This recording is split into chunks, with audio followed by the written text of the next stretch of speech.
Assalamualaikum warahmatullahi wabarakatuh. Alhamdulillahi rabbil alamin.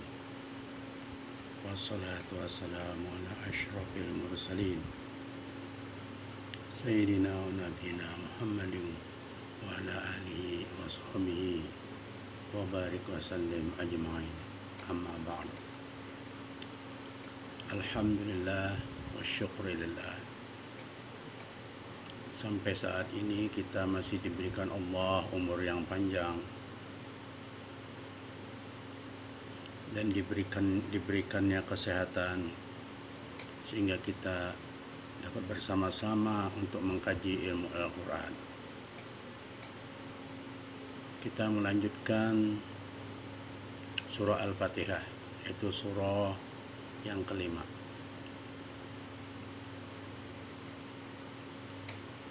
Iyyaka na'budu wa iyyaka nasta'in. Iyyaka artinya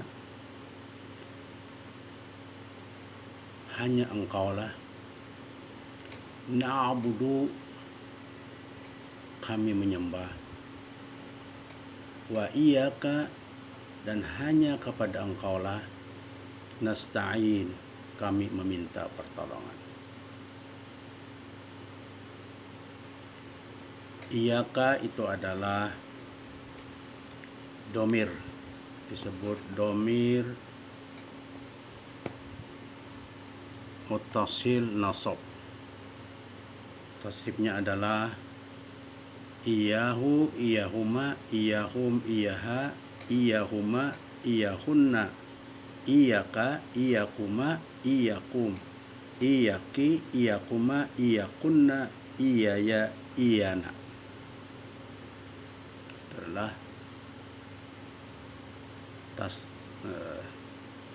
domir dari iyaka. Na'budu itu adalah fi'il mudhari.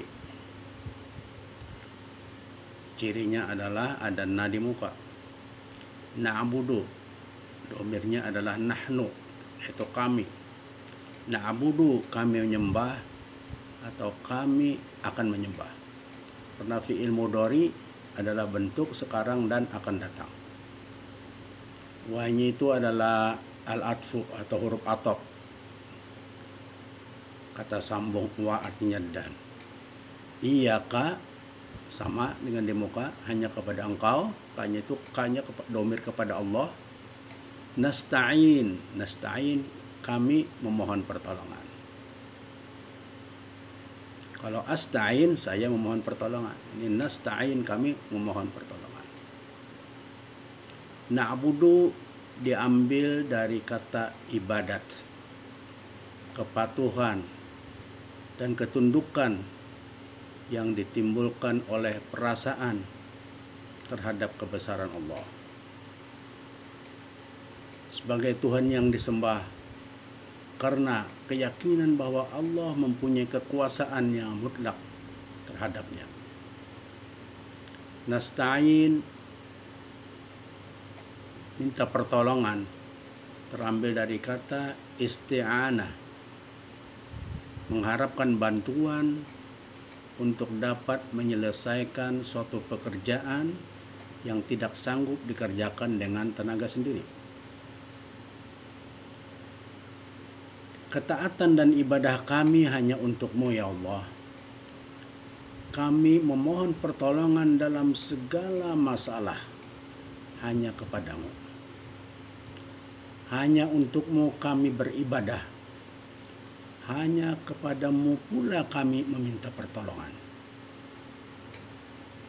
Adalah hak-Mu bila kami harus menyembah-Mu semata dan tidak menyekutukan-Mu dengan sesuatu pun. Akan tetapi semua itu tidak akan bisa kami lakukan dengan sempurna kecuali dengan pertolongan-Mu. Bapak, Ibu, sahabat sekalian. Dan yang dimaksud ibadah di sini adalah bahwa semua perkara yang dicintai oleh Allah, baik berupa perkataan maupun perbuatan. Sedangkan isti'anah, yakni memohon pertolongan, adalah senantiasa bersandar kepada Allah dalam menjalankan apa-apa yang disukai Allah dan menjauhi segala hal yang dibenci olehnya. Didahulukannya domir atau kata ganti iyaka atas fi'il kata kerjanya adalah untuk memberi makna penegasan bahwa ibadah dan isti'anah itu hanya pantas ditujukan kepada Allah saja. Ketaatan dan ibadah kami hanya untuk-Mu ya Allah. Kami memohon pertolongan dalam segala masalah hanya kepada-Mu. Sebab semua perkara berada dalam kekuasaan-Mu. Tidak seorang pun memiliki kekuasaan, mesti itu sekecil biji sawi. Ayat ini menunjukkan bahwa seorang hamba tidak boleh mempersembahkan satu bentuk ibadah pun kecuali kepadanya semata. Ayat ini juga merupakan syifa atau penawar untuk mengobati penyakit ketergantungan kepada selain Allah, ria, ujub, dan sombong yang menyerang hati. Dalam kalimat ini sengaja didahulukan maf'ulnya, yakni iyaka, dan diulang untuk menunjukkan makna perhatian dan pembatasan. Sehingga bermakna, kami tidak menyembah kecuali hanya kepadamu, tidak berserah diri kecuali kepadamu. Pengertian ini merupakan kesempurnaan dari ketaatan. Sifat beragama secara keseluruhan berpangkal dari makna kedua kalimat ini. Sehingga para ulama dahulu mengatakan bahwa rahasia Al-Quran ada di dalam surah Al-Fatihah dan rahasia surah Al-Fatihah ada di dalam kedua kalimat ini.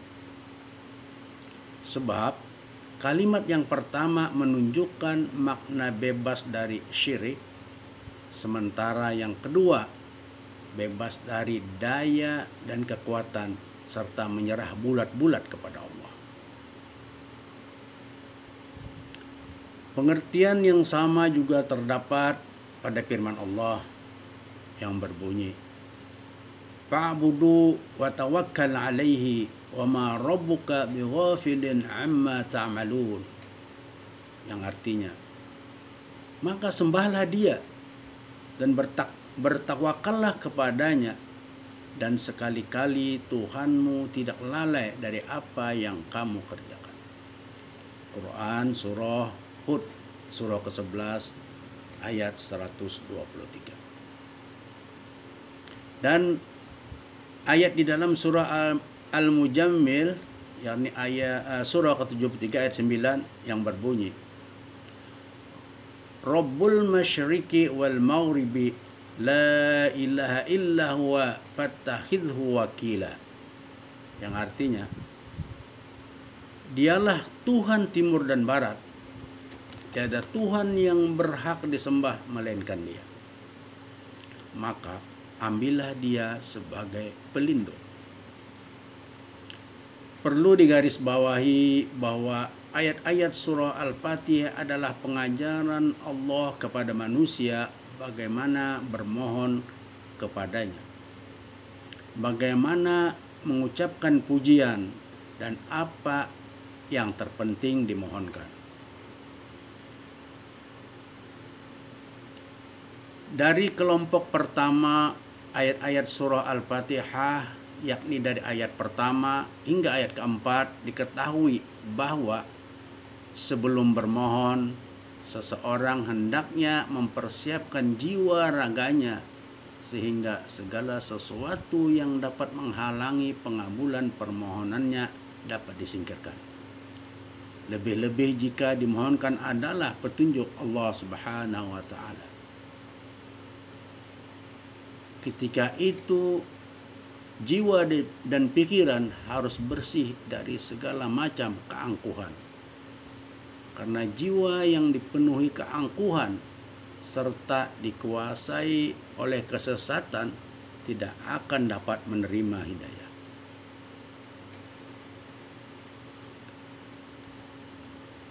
Bapak, Ibu, sahabat yang dirahmati Allah, melalui kelompok ayat-ayat ini Allah Subhanahu wa taala menjelaskan bahwa kepada para pembaca kitabnya yang bermaksud memperoleh rahmat dan kasih sayangnya, hidayah dan bimbingannya, agar terlebih dahulu membersihkan jiwa dan pikiran dari segala bentuk kemusyrikan serta rasa tidak butuh kepadanya, dengan jalan mengakui bahwa segala sesuatu terjadi atas kehendaknya, dan bahwa apapun aktivitas yang dilakukan diharapkan mendapat restu dan ridhonya, baik dalam kehidupan di dunia ini maupun di akhirat kelak. Ad-Dhahhak radhiyallahu anhu mengatakan dari Ibnu Abbas radhiyallahu anhu bahwa makna iyyaka na'budu ialah engkaulah yang kami esakan, hanya kepada engkaulah kami takut dan berharap, wahai Tuhan kami, bukan selain engkau. Sedangkan makna iyyaka nasta'in ialah dan hanya kepada engkaulah kami memohon pertolongan untuk taat kepadamu dalam segala urusan. Sedangkan Qatadah radhiyallahu anhu mengatakan bahwa makna iyyaka na'budu wa iyyaka nasta'in ialah Allah memerintahkan kepada kalian untuk ikhlas dalam beribadah kepada Allah dan benar-benar memohon pertolongan kepadanya dalam semua urusan kalian. Ibadah merupakan suatu kedudukan yang luhur bagi seorang hamba Allah. Dan Allah menyebut Nabi Muhammad SAW dengan panggilan hambanya di tempat yang mulia, yakni dalam firman-Nya, Subhanalladzi asra bi'abdihi lailam.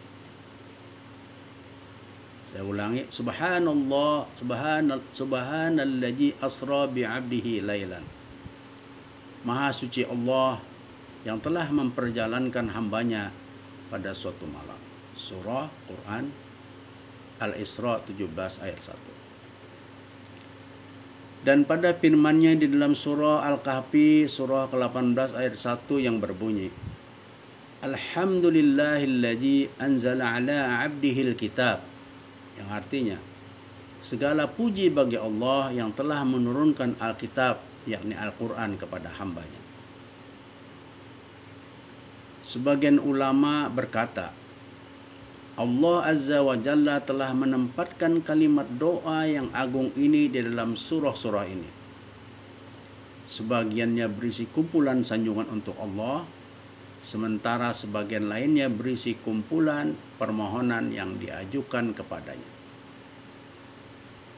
Allah telah menjadikan doa yang ada dalam surah ini sebagai doa yang paling baik yang dipanjatkan oleh seseorang yang berdoa.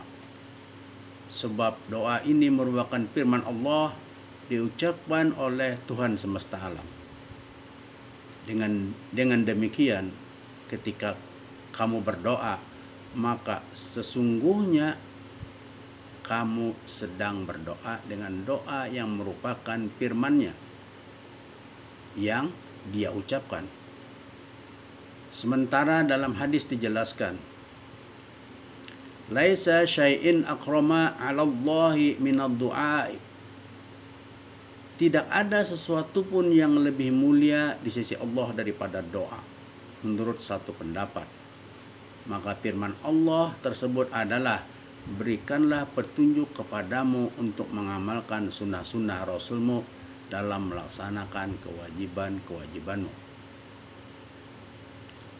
Ibadah merupakan tujuan tertinggi dari kedudukan dan kepatuhan. Oleh karena itu, ibadah tidak digunakan kecuali untuk menyatakan ketundukan kepada Allah Subhanahu wa taala, Sang pemberi nikmat-nikmat teragung. Maka dia layak untuk diberikan kedudukan tertinggi. Kami mengkhususkan ibadah ini kepada Engkau, wahai Allah. Dan kami mengkhususkan permintaan tolong kepada Engkau semata. Kami sekali-kali tidak akan menyembah selain Engkau. Hanya kepada Engkau kami tunduk, menyerah, dan khusyuk. Hanya kepada Engkaulah Tuhan yang kami mintai tolong atas dasar ketaatan dan ridho-Mu. Engkaulah yang berhak atas segala kemuliaan dan keagungan. Tiada seorang pun yang mampu memberikan pertolongan selain Engkau. Bapak, Ibu, sahabat sekalian yang dirahmati Allah. Kalimat na'budu wa nasta'in terdapat syighot dengan menggunakan lafaz plural dan tidak diucapkan dengan iyyaka na'budu wa iyyaka asta'in. Hanya kepada Engkau aku menyembah dan hanya kepada Engkau aku minta tolong, dengan menggunakan bentuk tunggal. Hal ini disebabkan karena pengakuan dengan meringkas penghambaan dari terhenti pada kategori kepemilikan penguasa. Seakan-akan ia berkata, "Aku, wahai Tuhan, hamba-Mu yang rendah dan hina. Tidak pantas bagiku berada dalam tempat ini dalam bermunajat kepadamu dalam kesendirianku. Tetapi aku bergabung pada jalan orang-orang mukmin yang mengesahkan Engkau. Maka terimalah doaku dalam golongan mereka. Kami semua menyembah-Mu dan minta pertolongan-Mu." Setelah ayat-ayat yang lalu menjelaskan kelayakannya untuk diarahkan kepadanya saja segala pujian, sambil mengundang hamba-hambanya untuk mendekatkan diri kepadanya, karena dia adalah Ar-Rahman dan Ar-Rahim, dan dia juga adalah Raja dan penguasa tunggal, khususnya pada hari pembalasan. Tidak heran jika hamba-hambanya yang memahami dan menyadari hal di atas datang mendekat dan bermohon kepadanya. Rahmat dan kasih sayangnya mengantar Sang Maha Kuasa mengajarkan manusia bermohon kepadanya. Inilah yang dikandung oleh ayat keempat surah Al-Fatihah. Seperti dikemukakan sebelumnya, kelompok kedua ayat-ayat Al-Fatihah adalah menyangkut permohonan. Kandungan surah Al-Fatihah menurut sebuah hadis dibagi oleh Allah Subhanahu wa taala menjadi dua, setengah untuknya dan setengah untuk hambanya. Abu Hurairah radhiyallahu anhu mengatakan bahwa Nabi SAW bersabda, yang artinya, barang siapa salat dan tidak membaca Ummul Quran, maka salatnya khidaj, yakni tidak sempurna. Beliau ulang sampai 3 kali. Abu Hurairah ditanya, bagaimana jika kita salat di belakang imam? Jawabnya, bacalah dalam hatimu, sebab saya telah mendengar Nabi SAW bersabda, Allah Azza wa Jalla berfirman, Aku telah membagi sholat itu menjadi 2 bagian, antara aku dengan hambaku, dan terserah aku apa yang ia minta. Maka jika ia membaca Alhamdulillahirabbil alamin, yang artinya segala puji bagi Allah Tuhan semesta alam, jawab Allah, hambaku telah memujiku. Dan jika ia membaca Ar-Rahmanir Rahim, Maha Pemurah lagi penyayang, jawab Allah, hambaku bersyukur kepadaku. Dan jika membaca Maliki Yaumiddin, yang menguasai di hari pembalasan, jawab Allah, hambaku telah memuliakanku. Jika membaca Iyyaka na'budu wa iyyaka nasta'in, hanya Engkaulah yang kami sembah dan hanya kepada Engkaulah kami mohon pertolongan, jawab Allah, ini yang diantaraku dengan hambaku, dan terserah pada hambaku apa yang ia minta. Jika ia membaca ihdinas siratal mustaqim, tunjukilah kami jalan yang lurus, siratal ladzina an'amta alaihim, yaitu jalan orang-orang yang telah Engkau beri nikmat kepada mereka, ghairil maghdubi alaihim waladdallin, bukan jalan mereka yang dimurkai dan bukan pula jalan mereka yang sesat. Maka jawab Allah, itu semua aku berikan kepada hamba-hambaku, dan terserah hambaku apa yang ia minta. Hadis riwayat Imam Muslim. Yang dimaksud dengan salat dalam hadis di atas adalah ayat-ayat surah Al-Fatihah. Bapak, Ibu, sahabat sekalian yang dirahmati Allah, ayat-ayat yang merupakan bagian Allah itu adalah ayat-ayat yang lalu yang membicarakan sifat Allah Subhanahu wa ta'ala dan kekuasaannya yang tidak terbatas. Dari basmalah sampai dengan Maliki Yaumiddin, semua ayat itu khusus untuk Allah semata. Adapun ayat kelima yang kita bicarakan ini oleh Allah Subhanahu wa ta'ala dalam hadis di atas dinyatakannya sebagai ayat bersama, sebagian untuk Allah dan sebagian lainnya untuk hambanya.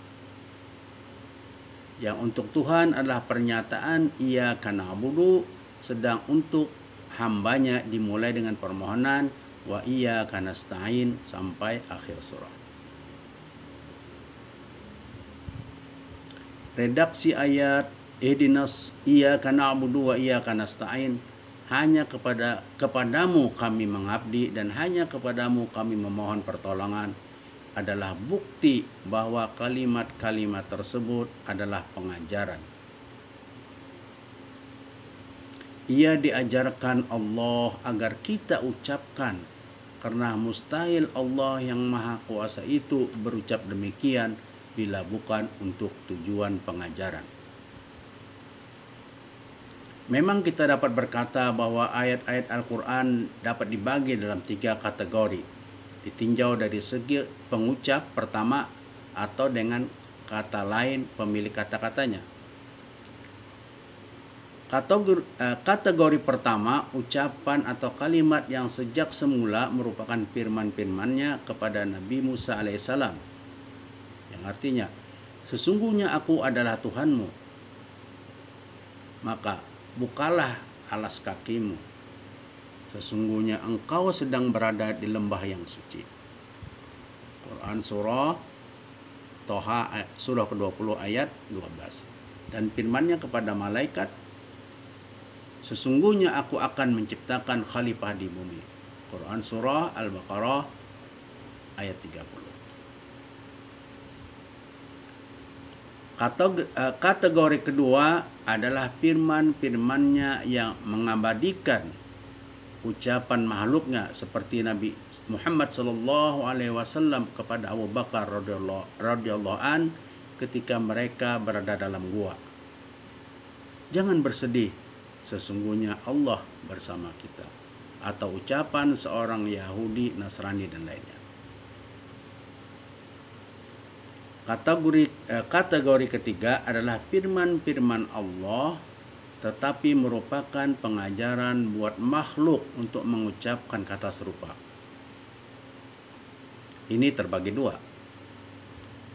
Pada umumnya ia didahului oleh kata qul seperti firman-Nya, qul huwallahu ahad, qul a'udzu birabbil falaq, dan lain-lain. Ada juga yang tidak didahului oleh kata qul seperti ayat yang sedang kita bahas ini. Yang terakhir ini dapat diibaratkan dengan keadaan seseorang yang mengajar seorang anak mengucapkan kata radio, padahal ia belum pandai mengucapkan huruf R. Ketika itu ia akan berkata kepadanya radio, bukan radio. Demikian halnya dengan pengucap iyyaka na'budu, hanya kepadamu kami mengabdi. Banyak sekali pesan yang dikandung oleh kedua kata terangkai ini, iyyaka dan na'budu. Secara tidak langsung, penggalan ayat ini mengecam mereka yang mempertuhan atau menyembah selain Allah, baik masyarakat Arab ketika itu maupun selainnya. Memang banyak sekali di antara masyarakat jahiliyah yang menyembah berhala, benda-benda langit, atau bahkan binatang-binatang. Dari kalangan masyarakat Arab, kaum Saba di Yaman, demikian juga suku Ta'im, Ukal, dan Dabbar di Jazirah Arabia menyembah matahari. Kinanah menyembah bulan. Lakhen dan Huja'at serta sebagian dari suku Quraisy menyembah planet Mars. Di sisi lain, masyarakat Persia menyembah gelap dan terang sebagai lambang dari Tuhan jahat dan Tuhan baik.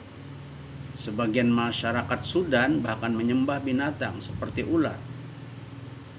Sebelum mereka, Bani Israel pun pernah menyembah sapi dan lain-lain. Penggalan ayat ini mengecam mereka semua dan mengumandangkan bahwa yang disembah hanya Dia, Rabbul Alamin, Tuhan sesembahan-sesembahan itu, bahkan Tuhan seru sekalian alam. Bapak Ibu, sahabat sekalian yang dimuliakan Allah,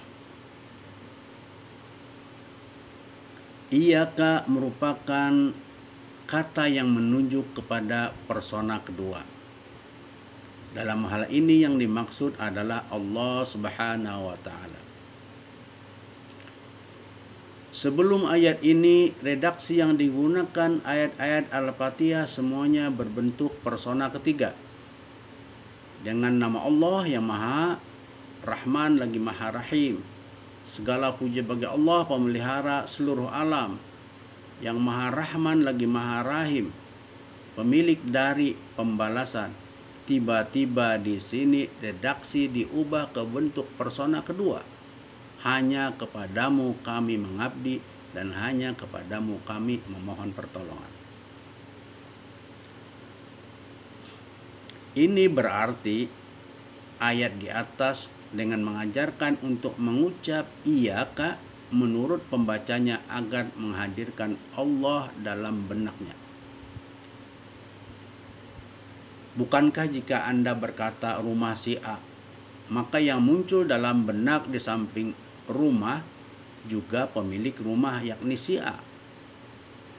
Demikian kesan yang ditimbulkan oleh kata iyyaka, hanya kepadamu, sebagaimana dijelaskan oleh sementara ulama. Anak kalimat ayat ini menuntut Anda mengundang kehadiran Allah ketika melaksanakan ibadah dan ketika memohon pertolongannya. Karena jika Anda berkata kepadamu, mitra bicara Anda tentulah berada di hadapan Anda. Berbeda jika Anda berkata kepadanya. Nah, ketika kita berkata iyyaka na'budu, pengabdian yang dilakukan itu dilakukan di hadapannya, bukan di belakangnya. Sebagaimana ketika menyampaikan pujian alhamdulillah, ketika mengucapkan iyyaka na'budu, maka kehadirannya kalaupun tidak dapat dilihat, paling tidak dirasakan kehadirannya. dan dia tidak berada jauh dari pengucap.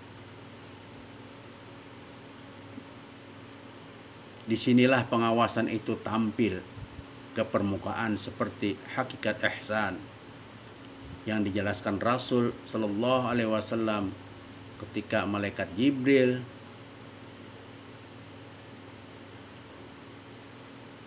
ketika yang terakhir ini datang dalam bentuk manusia, mengajar melalui pertanyaan-pertanyaan para sahabat Nabi.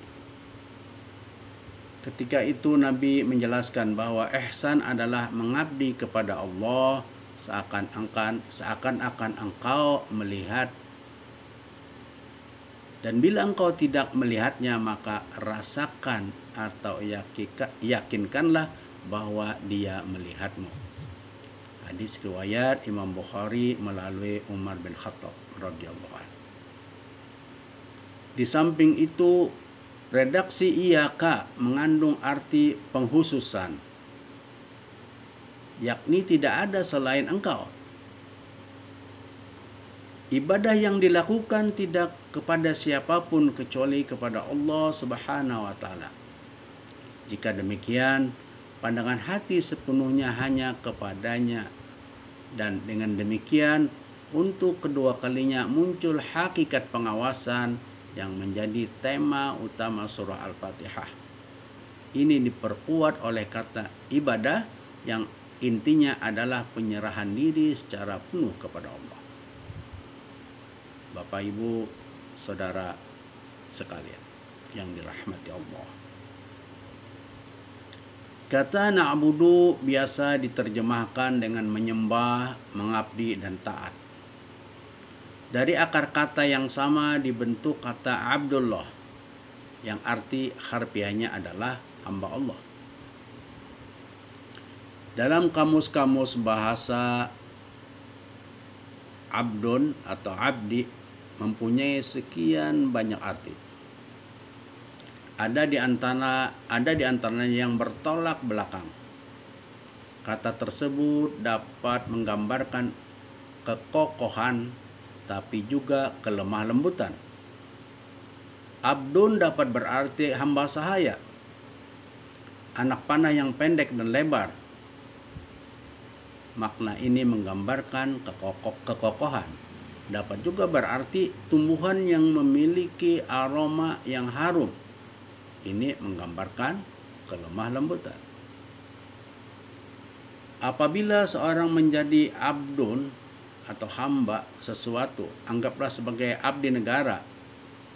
Ketiga arti di atas merupakan sifat dan sikapnya menonjol. Seorang hamba tidak memiliki sesuatu, apa yang dimilikinya adalah milik tuannya. Dia adalah anak panah yang dapat digunakan tuannya untuk tujuan yang dikehendaki oleh sang tuan. Dan dalam saat yang sama, dia juga harus mampu memberi aroma yang harus bagi lingkungannya. Pengabdian bukan hanya sekadar ketaatan dan ketundukan, tetapi ia pun adalah satu bentuk ketundukan dan ketaatan yang mencapai puncaknya akibat adanya rasa keagungan dalam jiwa seseorang terhadap siapa yang kepadanya ia mengabdi, serta sebagai dampak dari keyakinan bahwa pengabdian itu tertuju kepada yang memiliki kekuasaan yang tidak terjangkau arti hakikatnya. Imam Zafar As-Shadiq sebagaimana dikutip oleh Imam Al-Ghazali dalam bukunya Raqaizul Iman mengemukakan 3 unsur pokok yang merupakan hakikat ibadah, yaitu 1. Si pengabdi tidak menganggap apa yang berada dalam genggaman tangannya sebagai miliknya, karena yang dinamai hamba tidak memiliki sesuatu. Apa yang dimilikinya adalah milik hambanya. Kedua, Segala usahanya hanya berkisar pada mengindahkan apa yang diperintahkan oleh siapa yang kepadanya ia mengabdi. Yang ketiga, tidak memastikan sesuatu untuk dia laksanakan kecuali mengaitkannya dengan izin dan restu siapa yang kepadanya ia mengabdi. Maka ketika seseorang menyatakan iyyaka na'budu, hanya kepadamu kami mengabdi, maka ketika itu tidak sesuatu apapun baik dalam diri seseorang maupun yang berkaitan dengannya kecuali telah dijadikan milik Allah. Memang segala aktivitas manusia harus berakhir menjadi ibadah kepadanya. Sedang puncak ibadah adalah ihsan, yakni mengabdi kepada Allah seakan-akan engkau melihat, dan bila engkau tidak dapat melihatnya, maka rasakan atau yakinlah bahwa Allah melihatmu. Wajar sekali surah yang tema utamanya adalah pengawasan akan kehadiran Allah Subhanahu wa taala menjadi bacaan wajib dalam setiap rakaat salat. Dalam arti tidak sah salat tanpa membacanya, karena substansi salat adalah menghadap kepada Allah dan merasakan kebesarannya. Para ulama salafus salih menjelaskan bahwa ada perbedaan antara ibadah, yakni pengabdian, dan ubudiyah atau penghambaan diri kepada Allah. Ibadah adalah melakukan hal-hal yang dapat membuat ridho Allah. Sedang ubudiyah adalah meridhoi apa yang dilakukan Allah Subhanahu wa taala. Dengan demikian, penghambaan diri kepada Allah lebih tinggi tingkatannya daripada ibadah itu. Ibnu Sina, seorang sarjana dan filosof muslim terkemuka di barat, ia dikenal dengan nama Avicenna, membagi motivasi ibadah menjadi 3 tingkat, yaitu pertama, dan yang terendah adalah karena takut akan siksa Allah, yang motivasinya demikian diibaratkan olehnya dengan seorang hamba sahaya yang melakukan aktivitas karena dorongan takut dan bila merasa dilihat oleh tuannya. Memang ini tingkatnya rendah, tetapi bukan tidak diterima. Karena Allah sendiri yang memuji orang-orang yang takut kepadanya, sebagaimana firman-Nya dalam surah Al-Baqarah ayat 150 yang berbunyi, Fala tahsyauhum wahsyauni wala utimma ni'mati 'alaikum wa la'allakum tahtadun. Yang artinya, maka janganlah kamu takut kepada mereka dan takutlah kepadaku saja, agar kusempurnakan nikmatku atasmu dan supaya kamu mendapat petunjuk. Kedua adalah karena mengharap surganya. Ini diibaratkannya sebagai pedagang yang tidak melakukan aktivitas kecuali guna meraih keuntungan. Yang ketiga, karena dorongan cinta, bagaikan ibu terhadap bagaikan ibu terhadap bayinya. Inilah yang dinamai ubudiyah. Bapak, Ibu, sahabat sekalian yang dirahmati Allah. Allah Subhanahu wa taala menciptakan alam ini agar menjadi sarana penampakan kesempurnaan sifat-sifatnya, sifat wujud, ilmu, dan kodratnya.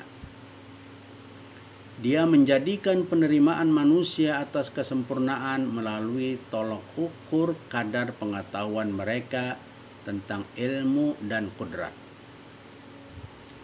Allah Subhanahu wa taala yang maha kuasa itu menganugerahkan kepada manusia naluri yang menjadikan mereka tidak puas dengan apa yang telah diperolehnya dari tingkat-tingkat kesempurnaan dan makrifah.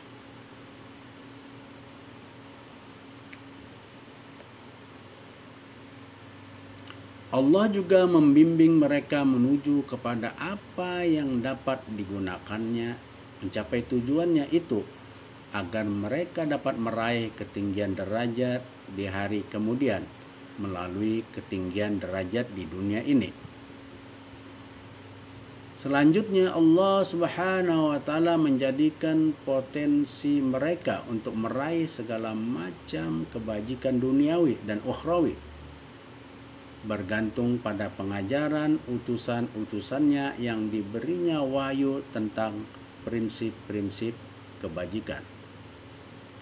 Nah, karena penerimaan pengajaran tersebut berkaitan erat dengan pengawasan diri terhadap gejolak nafsu manusia yang selalu mengajak kepada kedurhakaan.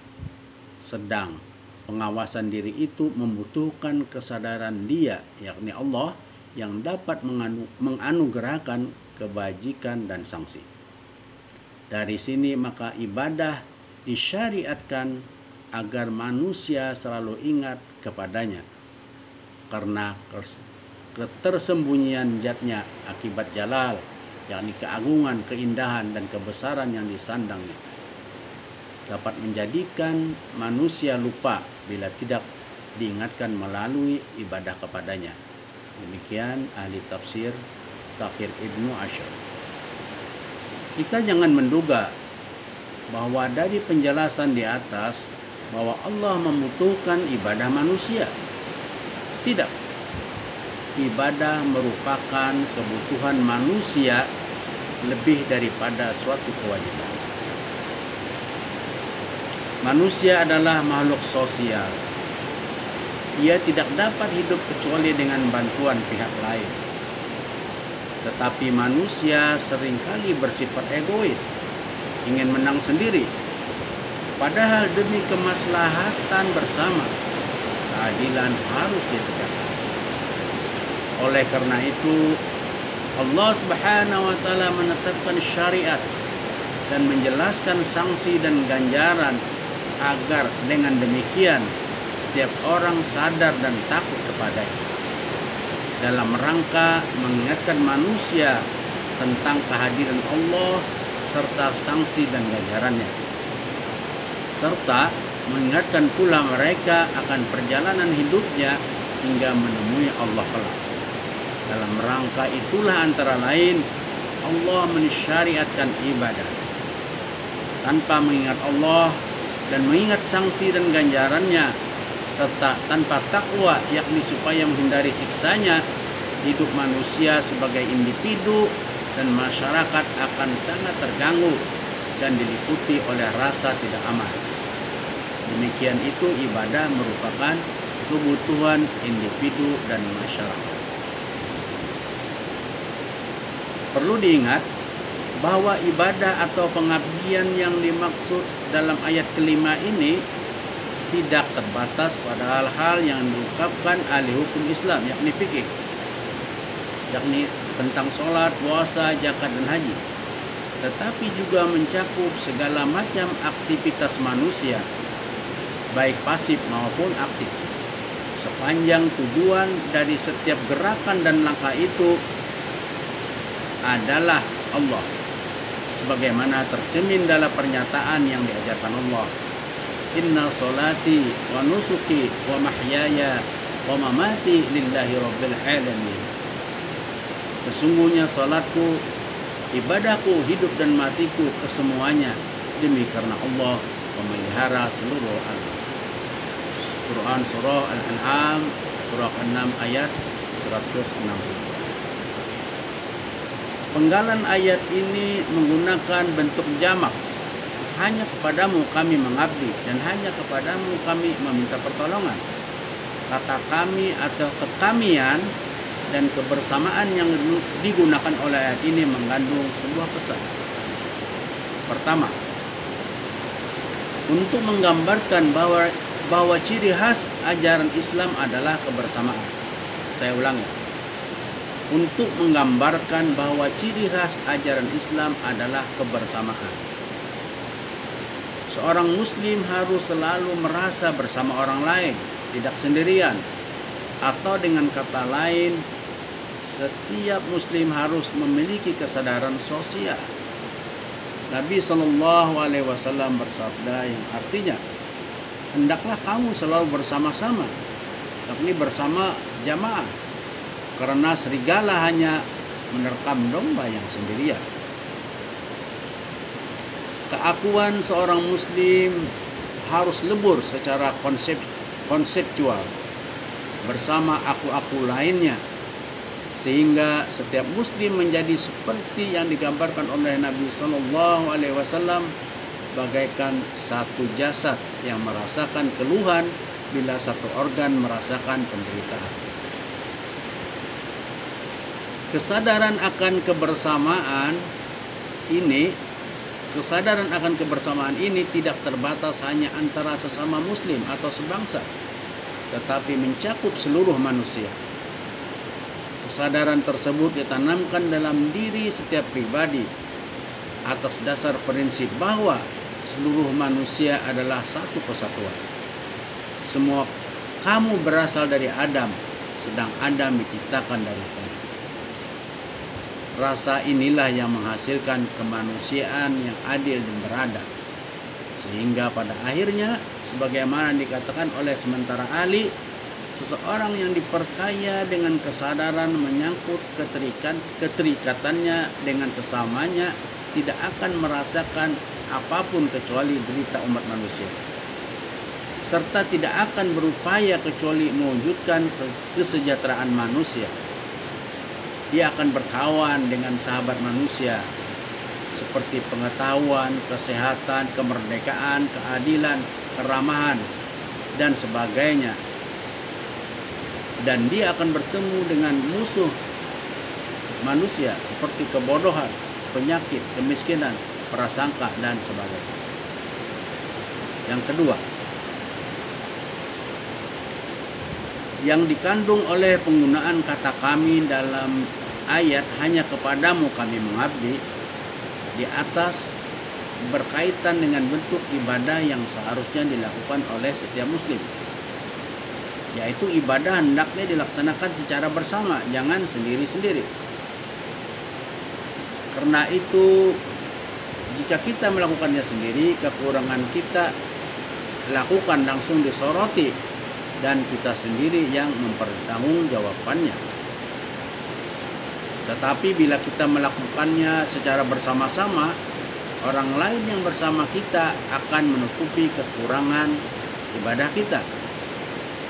Bukankah jika kita sholat berjamaah dan terlambat mengikutinya sehingga tidak sempat membaca Al-Fatihah, maka bacaan imam menutupi kekurangan itu?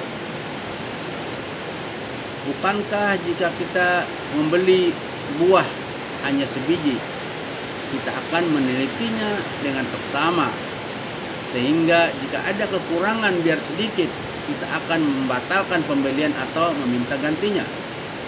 Tetapi jika kita beli 1 kilo atau 2 kilo, maka ketelitian memeriksanya tidak secermat membeli sebuah. Kekurangan yang kita temukan pada 1 atau 2 buah dapat kita biarkan karena sudah cukup banyak lainnya yang baik. Dari kumpulan buah yang kita beli itu, ini bukan berarti bahwa ketelitian Allah berkurang. Dia tetap mengetahui kekurangan masing-masing. Hanya saja dia menoleransi kekurangan-kekurangan itu karena rahmat dan kasih sayangnya serta karena kecintaannya kepada kebersamaan. Dengan jamaah kita bermohon kiranya kekeliruan kita dimaafkan karena adanya hal-hal yang sempurna yang dilakukan mereka yang bersama kita itu.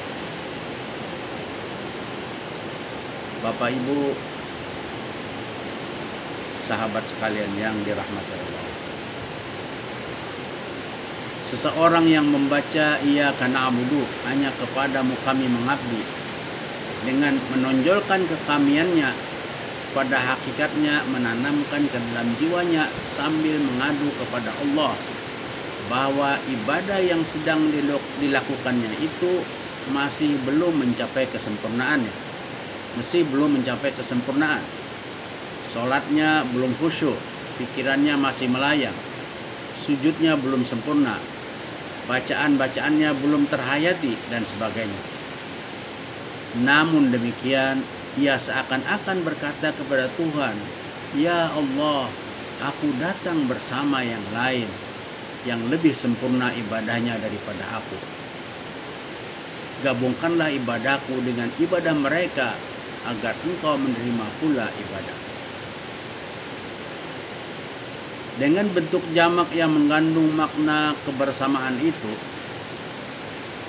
seseorang yang sedang beribadah akan merasakan pula kehadirannya di hadapan Allah Subhanahu wa taala. Tetapi kehadiran yang sangat kecil, tidak berarti di hadapan kehadiran Allah yang maha besar, maha kuasa, lagi maha pemurah itu. Itu sebabnya sehingga Nabi Muhammad SAW bersabda yang artinya, salat berjamaah lebih utama daripada salat sendirian, dengan perbandingan 1:27. Hadis riwayat Imam Bukhari dan Muslim melalui Ibnu Umar. Ini pula sebabnya sehingga permohonan dalam ayat 5 dari surah Al-Fatihah ini disusul dengan permohonan wa iyyaka nasta'in, dan hanya kepadamu kami memohon bantuan. Salah satu segi bantuan itu adalah menyempurnakan ibadah yang dilakukan tadi sehingga dapat diterima bahkan mencapai tingkat tertinggi. Makna lain yang dapat ditarik dari redaksi Iyyaka na'budu dapat terungkap setelah memahami hakikat ibadah yang dijelaskan di atas. Seperti dikemukakan, salah satu hakikat ibadah adalah menyadari bahwa apa yang berada di bawah genggaman tangan si pengabdi atau menjadi miliknya, pada hakikatnya adalah milik siapa yang kepadanya ia mengabdi. Dalam hal ini bagi pengucap Iyyaka na'budu adalah Allah Subhanahu wa ta'ala. Jika demikian, si pengucap dengan menghayati makna ibadah yang diucapkannya itu telah menjadikan diri dari dan segala apa yang berada dalam genggaman tangannya menjadi milik Allah Subhanahu wa ta'ala. Segala sesuatu termasuk diri si pengucap telah diserahkannya kepada Allah Subhanahu wa ta'ala semata-mata. Tidak sedikit pun yang tersisa. Bukankah ia telah menyatakan hanya kepadamu? Arti Malik dalam firman-Nya Malik Yaumiddin, bahwa Allah Subhanahu wa taala mempunyai kekuasaan, kemampuan dan wewenang penuh untuk melakukan apa saja terhadap apa yang dimilikinya, berbeda dengan kepemilikan manusia. Nah, sewaktu kita berkata Iyyaka na'budu, hanya kepadamu kami mengabdi, maka arti pemilik Allah seperti dikemukakan di atas, kepemilikan mutlak yang tidak dapat diganggu-gugat, dikritik atau dikecam, telah kita nyatakan di hadapannya. Kata di hadapannya di sini muncul sekali lagi setelah sebelum ini telah muncul dari penggunaan kata ganti orang kedua, Iyyaka, hanya kepadamu. Kehadiran kali ini muncul dari kalimat na'budu, kami mengabdi. Bukankah ibadah berarti penyerahan milik? Bukankah na'budu mengandung arti kami menjadi milikmu? Demikian kehadiran si pengabdi yang kecil, lemah dan dimiliki ini. Dan kehadiran Allah Subhanahu wa taala yang maha besar lagi agung itu dicakup oleh kalimat yang sangat singkat, Iyyaka na'budu. Sungguh singkat kalimat ini, Tetapi tidak heran karena ia adalah firman-Nya yang diajarkan untuk kita ucapkan dan hayati. Selain itu, kata na'budu menurut Az-Zamakhsyari, seorang ulama besar tafsir terkemuka, ia berkata, ibadah merupakan tujuan tertinggi dari ketundukan dan kepatuhan. Oleh karena itu, ibadah tidak digunakan kecuali untuk menyatakan ketundukan kepada Allah Subhanahu wa taala, Sang Pemberi nikmat-nikmat teragung. Maka dia layak untuk diberikan ketundukan yang tertinggi. Wa iyyaka nasta'in. Jika kita meminta pertolongan atau bantuan, ini berarti bahwa kita tidak dapat atau terhalang atau sulit meraih apa yang kita mohonkan itu oleh satu dan lain sebab, kecuali bila dibantu. Bantuan adalah sesuatu yang dapat mempermudah melakukan sesuatu yang sulit diraih oleh yang memintanya, yaitu dengan jalan mempersiapkan sarana pencapaian, seperti meminjamkan alat yang dibutuhkan atau partisipasi dalam aktivitas, baik dalam bentuk tenaga ataupun pikiran, nasihat, dan harta benda. Permohonan bantuan kepada Allah adalah permohonan agar Allah mempermudah apa yang tidak mampu diraih oleh yang bermohon dengan upaya sendiri. Para ulama mendefinisikannya sebagai penciptaan sesuatu yang dengannya menjadi sempurna atau mudah pencapaian apa yang diharapkan. Dari penjelasan di atas terlihat bahwa permohonan bantuan itu bukan berarti berlepas tangan sama sekali. Tidak. Kita masih dituntut untuk berperanan sedikit atau banyak sesuai dengan kondisi yang dihadapi. Selanjutnya pernyataan wa iyyaka nasta'in, hanya kepadamu kami memohon pertolongan, mengandung pula makna bahwa kepada selain Allah sang pengucap tidak memohon pertolongan. Penggalan ayat ini tidaklah bertentangan dengan sekian banyak ayat dan hadis yang memerintahkan manusia untuk saling tolong-menolong, seperti firman-Nya, wa ta'awanu 'alal birri wat taqwa. Tolong-menolonglah dalam kebajikan dan takwa. Atau sabda Nabi Shallallahu alaihi wasallam, Allah akan menolong hambanya selama ia menolong saudaranya. Ayat dan hadis semacam ini tidak bertentangan dengan kandungan ayat kelima surah Al-Fatihah yang membatasi permohonan bantuan hanya kepada Allah semata. Ini karena ada pertolongan yang berada dalam wilayah kemampuan manusia dan ada pula yang di luar kemampuannya, yang berada dalam lingkungan sebab dan akibat biasanya dapat dilaksanakan oleh manusia. Dalam hal inilah perintah tolong-menolong dimaksudkan. Demikian banyak ulama mengompromikan kedua teks keagamaan itu.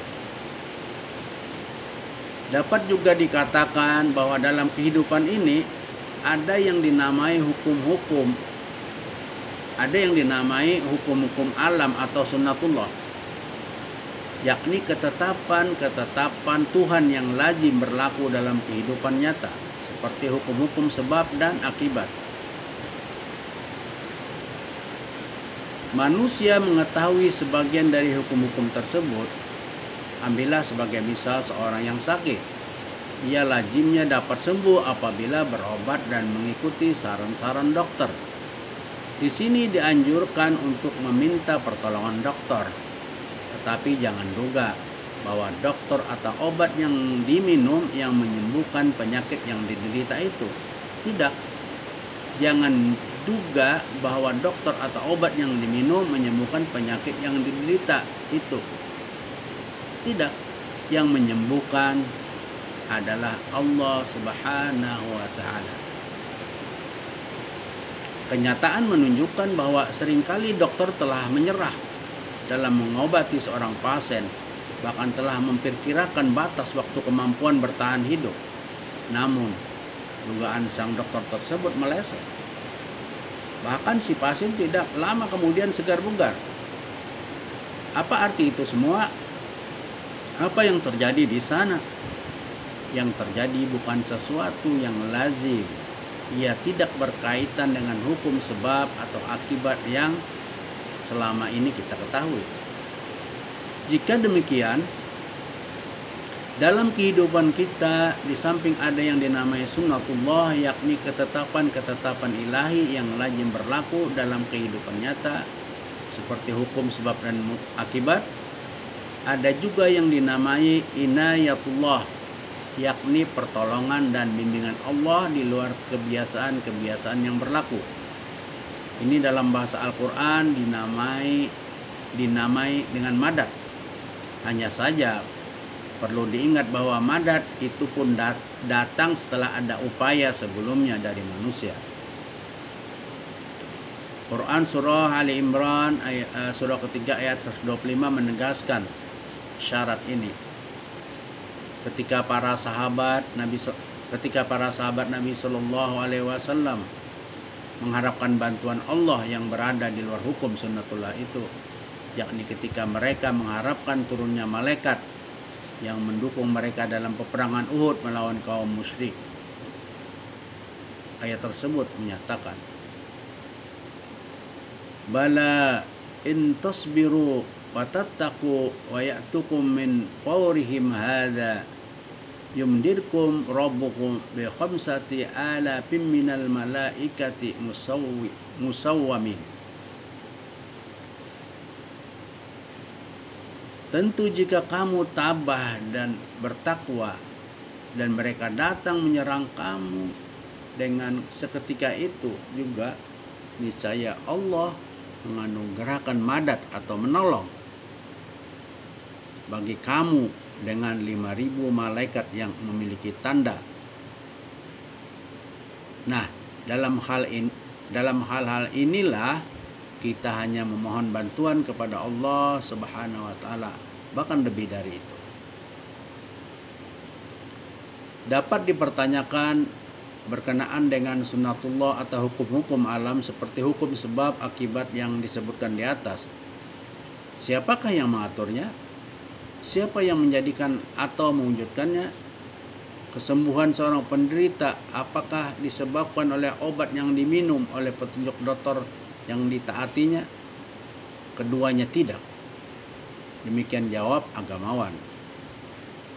Ucapan Nabi Ibrahim alaihissalam diabadikan oleh Al-Quran yang antara lain adalah wa idza maritu fahuwa yashfin. Kalau aku sakit, maka Dia Allah yang menyembuhkanku. Quran surah Asy-Syu'ara surah ke-26 ayat 80. Ilmuwan pun menjawab demikian karena menurut mereka hukum-hukum alam tiada lain kecuali ikhtisar dari pukul rata statistik. Setiap saat kita melihat air mengalir menuju tempat yang rendah, matahari terbit dari sebelah timur, orang sakit sembuh karena meminum obat tertentu dan sebagainya, hal tersebut lazim kita lihat dan ketahui. Maka muncullah apa yang dinamai hukum-hukum alam. Tetapi jangan menduga bahwa sebab itulah yang mewujudkan akibat, karena para ilmuwan sendiri pun tidak tahu secara pasti faktor apa dari sekian banyak faktor yang mengantarkannya ke sana.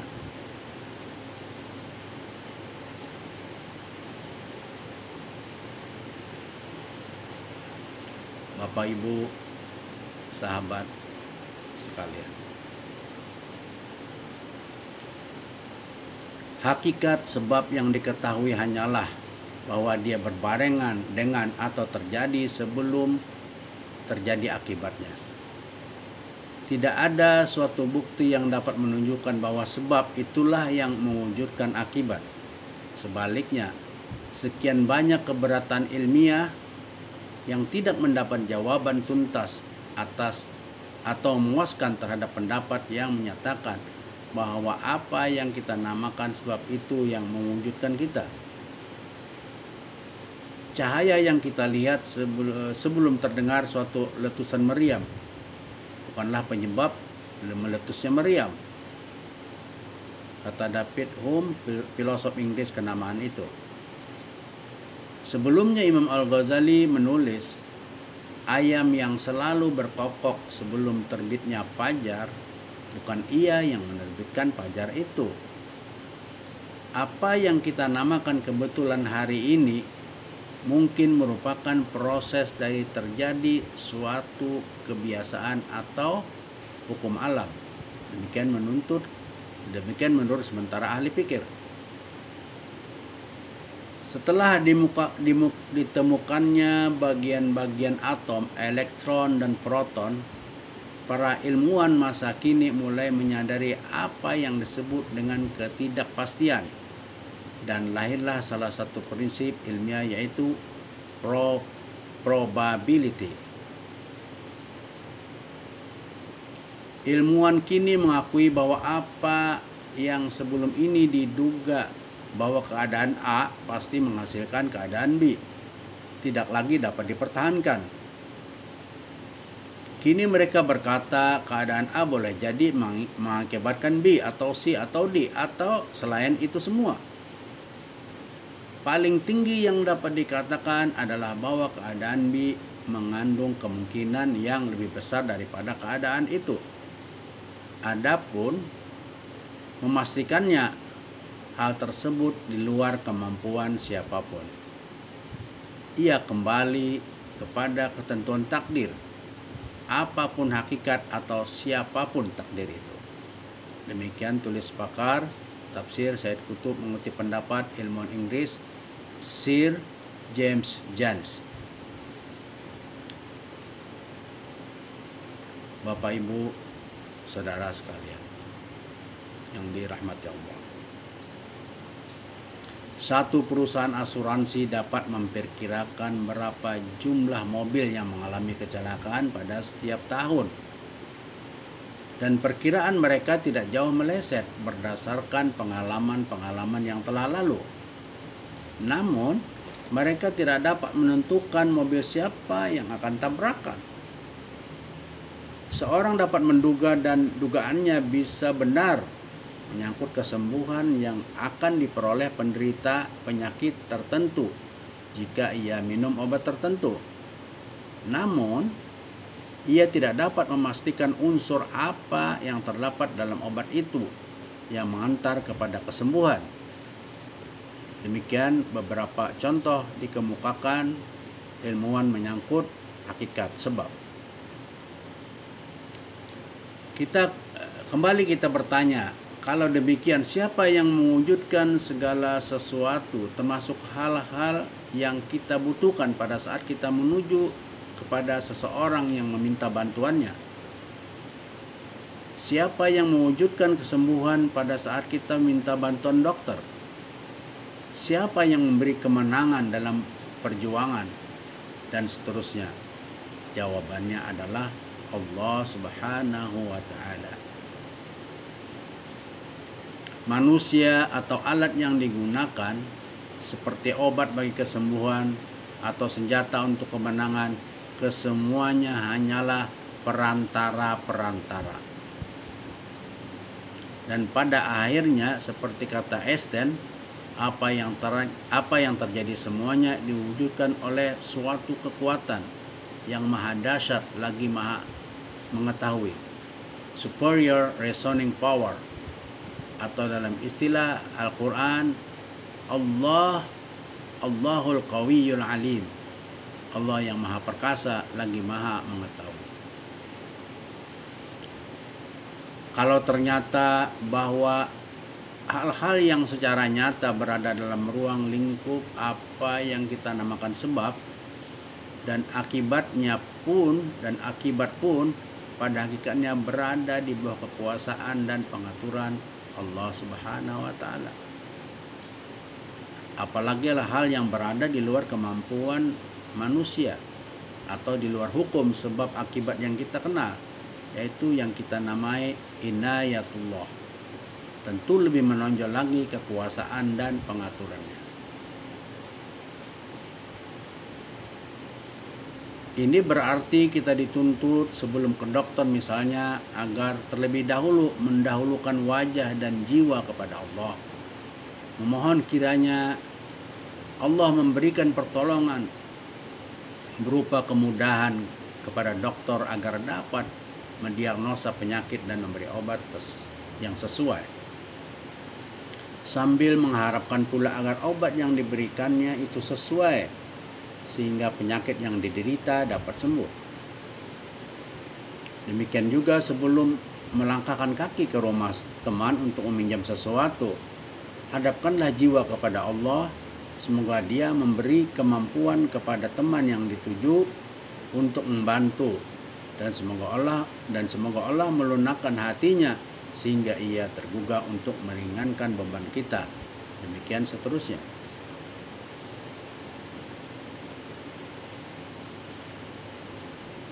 Bapak Ibu yang dirahmati Allah,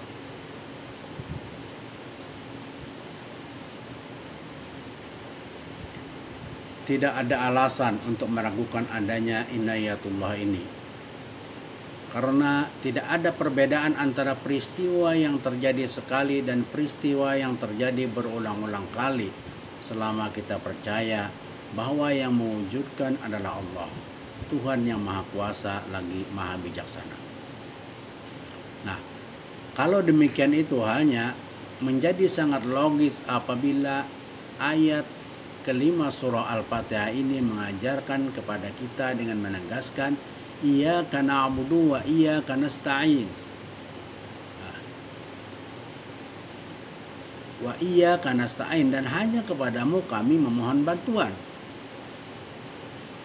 Baik bantuan itu termasuk dalam hukum sebab dan akibat yang telah kita ketahui atau sunnatullah maupun di luar sunnatullah, yaitu yang dinamai inayatullah.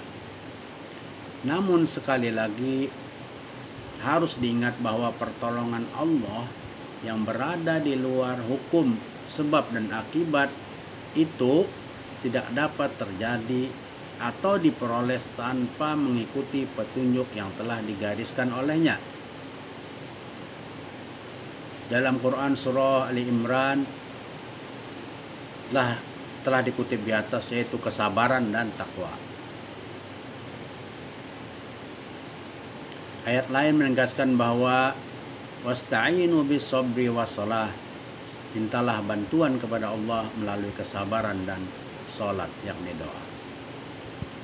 Salah satu aspek kesabaran tersebut adalah kesabaran dan ketabahan dalam melaksanakan peranan yang dituntut dari si pemohon, yakni ketabahan dalam melaksanakan tugas atau menanggulangi problem.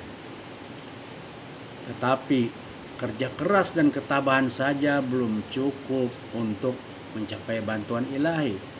Masih dibutuhkan lagi sholat, baik dalam arti doa maupun dalam arti gerak dan bacaan tertentu yang dimulai dengan takbir dan diakhiri dengan salam, agar Allah mewujudkan apa yang diharapkan itu.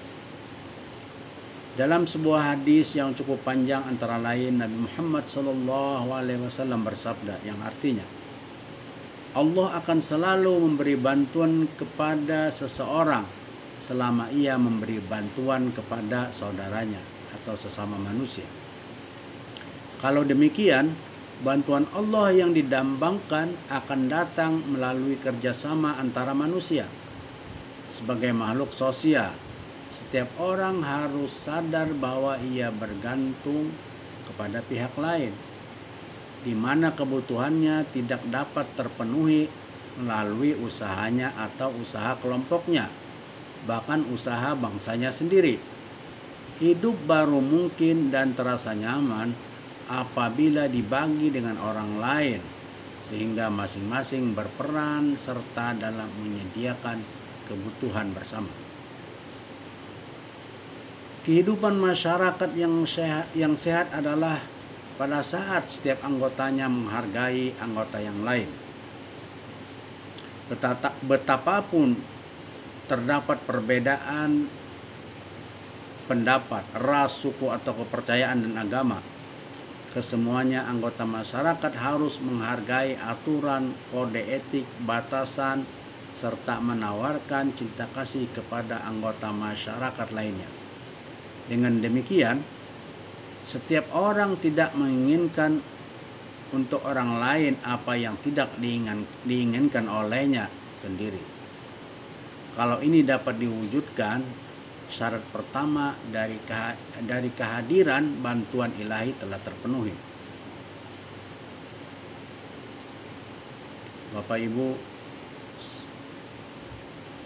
sahabat sekalian yang dirahmati Allah, dalam ayat surah Al-Fatihah ini mendahulukan iyyaka na'budu, hanya kepadamu kami mengabdi, atas wa iyyaka nasta'in, dan hanya kepadamu kami memohon bantuan, serta mengulangi iyyaka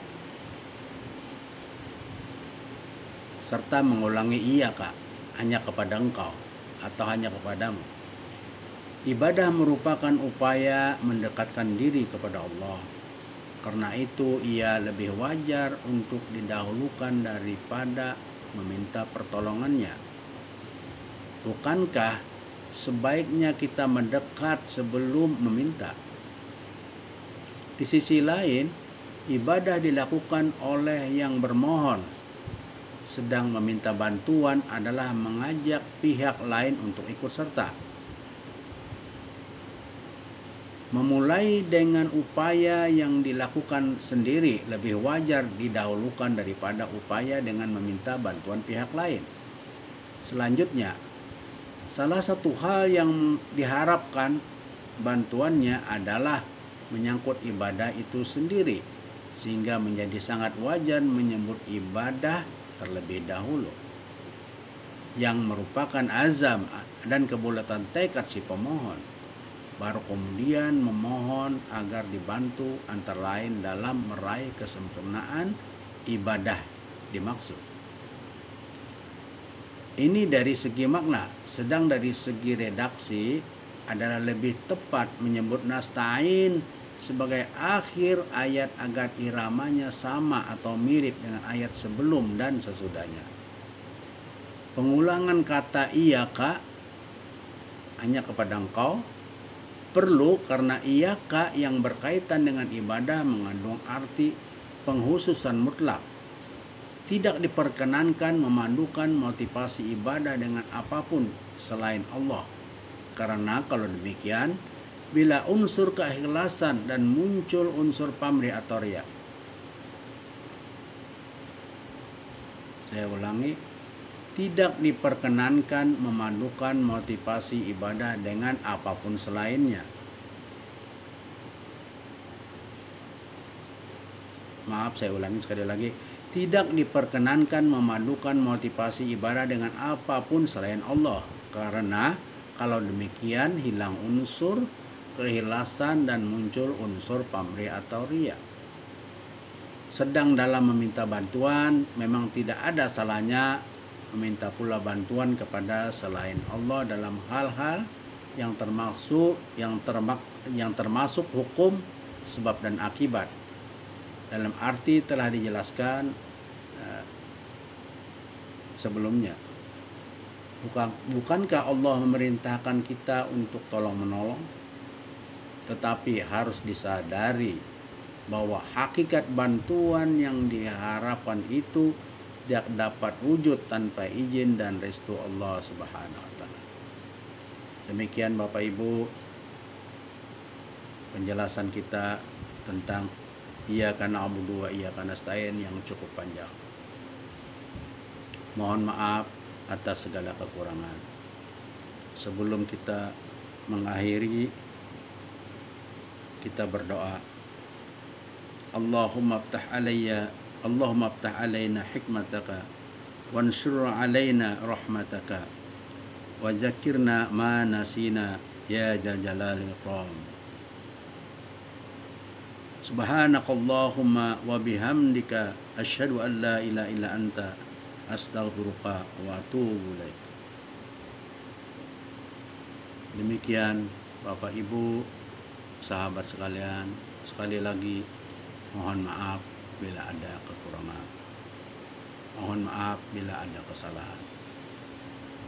Semoga apa yang kita sampaikan dapat kita laksanakan. Wabillahi taufiq wal hidayah. Assalamualaikum warahmatullahi wabarakatuh.